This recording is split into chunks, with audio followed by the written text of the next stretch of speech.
Good day mga bossing. So ito, may gagawin tayo ditong Hyundai Accent. Ang problema nito sa aircon, ayaw gumana. So napacheck na to.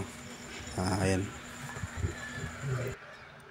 Aircon ko yan, wala yan. No? Meron lang siyang blower, pero ayaw niyang lumamig. So bali, pinacheck na raw to sa Maynila. Kumbaga, wala daw ma-detect yung nag-troubleshoot dito. Kaya sinubukan dito sa amin na ipagawa tong accent niya na 2020 model na ayaw gumana aircon. So troubleshoot natin to. Ayan, wala talaga, wala siyang lamig. Saka hindi nag-i-engage yung aircon kasi kung nag-i-engage yan, tataas konti yung idle niyan. Kumbaga magdadagdag siya ng RPM ng ayan, tapos gumagana naman yung switch niya. Ayan, yung easy switch niya kasi nakailaw yan, ipatayin ko. Ayan, on. Ayaw lang mag-engage dun sa compressor niya. Kaya sabi daw nang nag-check dahil dito sa may scanner na para malaman yung sira. Ayan, titignan natin ngayon kung scanner ba yung sagot nito nang hindi gumana yung aircon ng accent na to, no? Okay. Ayan, dito meron siyang preyon wala.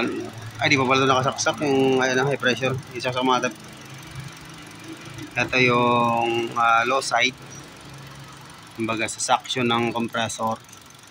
Ayan, makikita natin may laman no? Ayun yung gumana pero nakabuhay dun sa loob. Okay, saksak mo yung high side.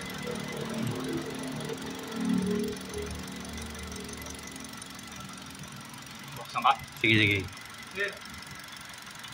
Ayan, so dito makikita natin meron siyang charge ng preyon.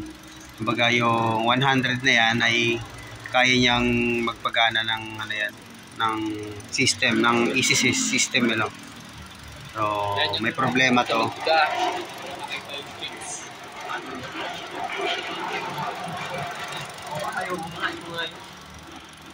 So ayun, na-check na namin yung fuse, relay, buo lahat.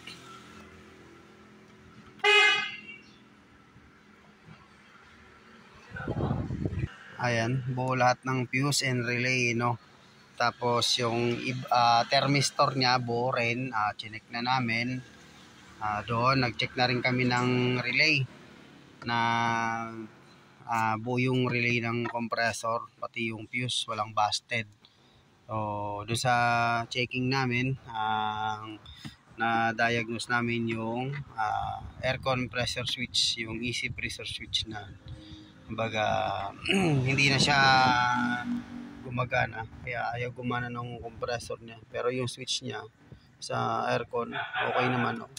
Ayan, may blower, ayaw lang mag-engage ng aircon natin. Ayan, dito to nakakabit yung pressure switch ng aircon niya ng accent 2020 model. Dito pa rin siya sa high side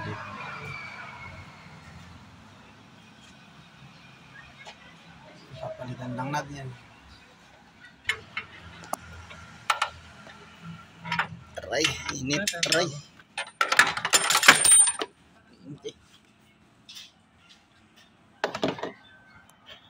Mainit yan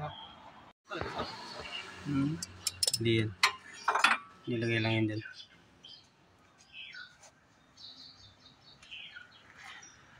Hindi mo makita.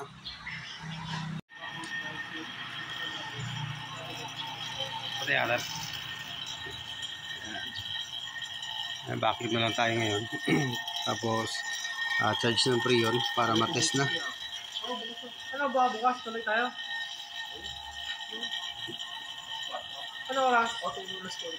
Alas 6? Bago na yung kinabit natin yung pressure switch. Ito po yung pinalitan natin no. Kung mapapansin nyo, wala po ng camera. Ayan, kung mapapansin nyo, namasa siya ng oil no. So ibig sabihin yan, may leak na to ng refrigerant oil. Yung lubricant oil na itong nag-leak na. Dapat ito hindi to ganito, hindi to basa ng langis. Kasi wala namang dumadaan ditong langis sa labas, dito lang sa loob. Yung sa preo natin sa refrigerant. Kaya pinalitan natin tong switch na to, gawa ng sira na to. Ito, napagana na natin no. So pinalitan lang natin ng pressure switch. So ayan, okay na. Patayin ko Ayan, off. So okay, working. Pinatay ko yung compressor o natin.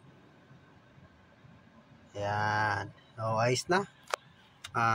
Nagawa naman namin siya ng hindi kailangan ng scanner. Kumbaga ito for lang to. Para ma-verify lang natin tong mga yung mga sensor niya. Pero yung mga ganong problema, kaya naman gawin yun kahit walang scanner no. Kumbaga sa troubleshoot, sa diagnose procedure pa rin ang so ayan, okay na lamig na dito. Maabot na sa akin Kumbaga sumusuot na sa laman yung kanyang lamig. Ayan, patayin natin tingnan nyo, gumalaw yung sa RPM needle niyan. Yung sa konti lang. Pero okay na, working na yung aircon nitong accent na to. Kumbaga na lang natin to, observation, tapos mamaya for test na lang to para ma-release kay customer. So, okay na mga sir, yun lang.